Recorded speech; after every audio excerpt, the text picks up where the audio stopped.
आज मैं आपके साथ एक बहुत ही ज़बरदस्त किस्म की 10 पिप्स ए डेज स्ट्रेटजी शेयर करने जा रहा हूँ जो कि वर्क करेगी हर पेज के अंदर। चाहे आप मेजर पेयर के ऊपर यूज़ करें या कुछ गोल्ड के ऊपर आप यूज़ करना चाहें वो भी आप यूज़ कर सकते हैं, या किसी भी पेयर के ऊपर आप यूज़ करना चाहें इस स्ट्रेटजी को आप यूज़ कर सकते हैं।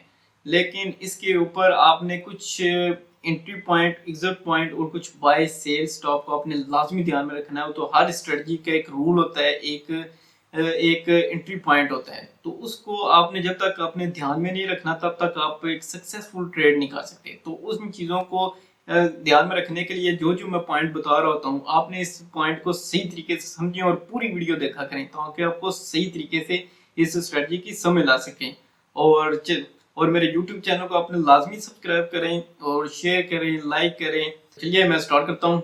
ये पूरी एक स्ट्रेटजी है जो आज आपके साथ मैं शेयर करने जा रहा हूँ, जो कि एक बहुत ही ज़बरदस्त किस्म की है और आपको बहुत ज़बरदस्त किस्म का रिजल्ट देने वाली है। ये एक्चुअली देखा जाए तो इसमें से डिफरेंट किस्म के ये बॉक्स नज़र आ रहे हैं। तो इन बॉक्स का आपने सही तरीके से आज इसको समझना है कि इसके ऊपर ये देखें, ये हमें इंडिकेट करता है बॉक्स की आप ब्रेकआउट हो गए।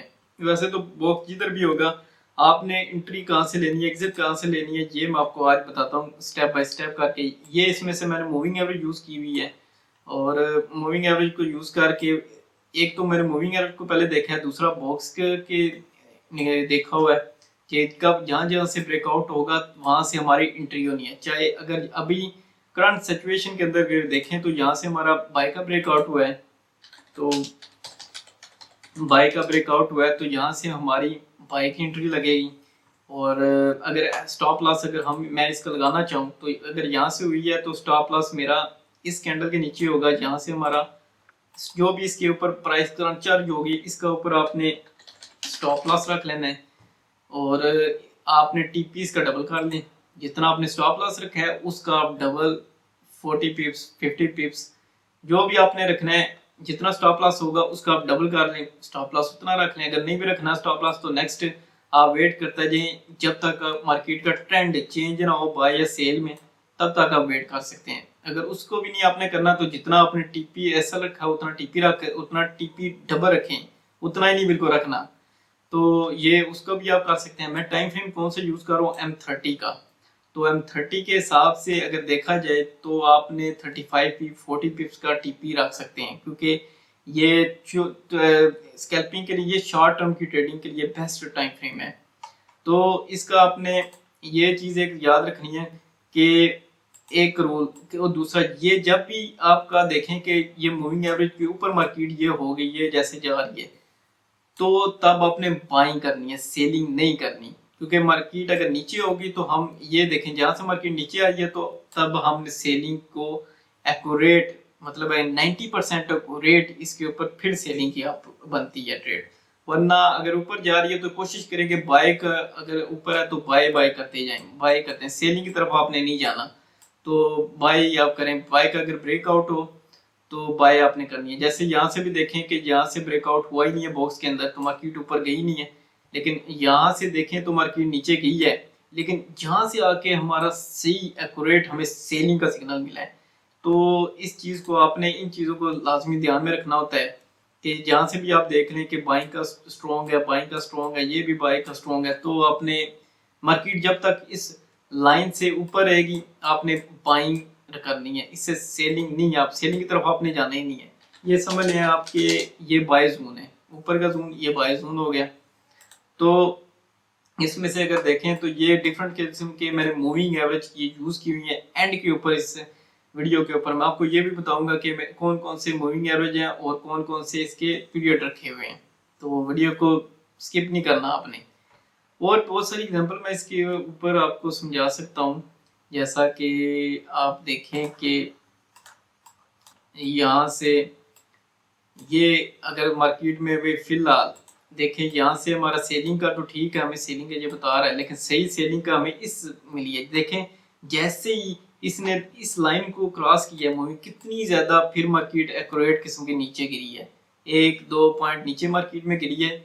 और इसीलिए बहुत दफ़ा ये होता है कि मार्केट का ट्रेंड चेंज भी हो जाता है। उसके लिए मैं रिकमेंड करूंगा आपने न्यूज़ को ध्यान में रखना है, क्योंकि बाद में न्यूज़ आ रही होती है और आप ट्रेड इंडिकेटर को देख के कर रहे होते हैं। कोई भी इंडिकेटर हो वो न्यूज़ के ऊपर आप समझ लें कि 50-50 वर्क करता है, इतना ज़्यादा नहीं काम करता। तो न्यूज़ के अंदर रिकमेंड मैं नहीं करता ट्रेड करने के लिए। बाकी और भी चीज़ें एग्जाम्पल पीछे से मैं आपको शो कर देता हूँ इस इंडिकेटर की। ये देखें कितनी, जब भी ब्रेकआउट, ये जून बाय का जून है तो मार्केट यहाँ से भी ऊपर गई है, बाय के निकला है, ये भी बाय के अंदर निकली है, ये भी बाय के अंदर थोड़ी सी निकली है।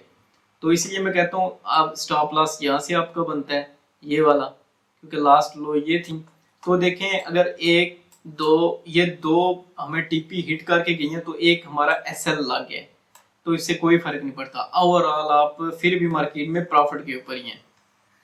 तो क्योंकि ऐसा तो होता नहीं कि आपको हमेशा प्रॉफिट आता रहे, एसएल भी लगती हैं। 10 में से अगर 7 आपके टीपी हिट हो गए हैं और 3 है जो एसएल लगते हैं तो ओवरऑल आप प्रॉफिट में हैं।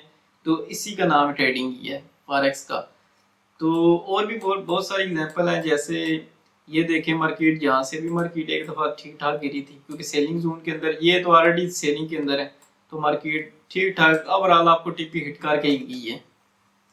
तो इस तरह और भी बहुत सारी एग्जांपल है, लेकिन आपने इसके अंदर डेमो अकाउंट के अंदर अकाउंट क्रिएट करें। अगर आपको नहीं करना तो नीचे मेरी यूट्यूब में डिस्क्रिप्शन देखें, वहाँ से एक्सनस का ओपन कर लें, चाहे एग्जाम का कोई भी, एक्सनस का भी रिकमेंड मैं करूँगा कि आप उसका डेमो अकाउंट ओपन कर ले पहले। नीचे मैंने लिंक दिया हुआ है इस वीडियो के नीचे, तो उसको आप ओपन करके अकाउंट ओपन करें और उसके स्ट्रेटजी को यूज़ करें और प्रैक्टिस करें। और अब मैं बता देता हूँ इसमें से मैंने कौन कौन से इंडिकेटर यूज़ किए हुए हैं। एक इंडिकेटर इसमें समझाता हूँ, ये देखें एम कैट का है, ये वाले एम कैट के इंडिकेटर हैं।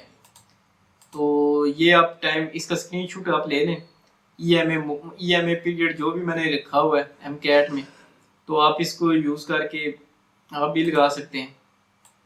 और दूसरा एशियन बॉक्स ब्रेकआउट का एक इंडिकेटर है, ये भी आपको गूगल से मिल जाएगा, कोई इतनी बड़ी परेशानी की बात नहीं है। ना भी मिला तो मैं तो आपके साथ शेयर कर ही दूंगा। तो इसमें से ये भी स्क्रीनशॉट आप ले लें, आपको आराम सुकून से ये मिल जाएंगे। ये एक इंडिकेटर है, इसका भी आप ध्यान में रख लें। तो ये डिफरेंट किस्म के ये बनी होती है। एक्चुअली कुछ इंडिकेटर होते हैं जो मिक्स करके, मूविंग एवरेज और एम कैट को मिक्स करके बने होते हैं।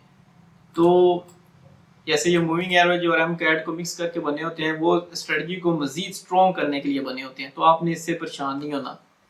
तो ये एक बहुत ही ज़बरदस्त किस्म की, एक सिंपल सी किस्म की मैंने स्ट्रेटजी आपके शेयर की है। मुझे उम्मीद है ये वीडियो आपको लाजमी पसंद आई होगी। कॉमेंट शेयर लाइक, मेरे यूट्यूब चैनल को अपने लाजमी सब्सक्राइब करना है। मिलता हूँ आपके नेक्स्ट वीडियो में, बाय।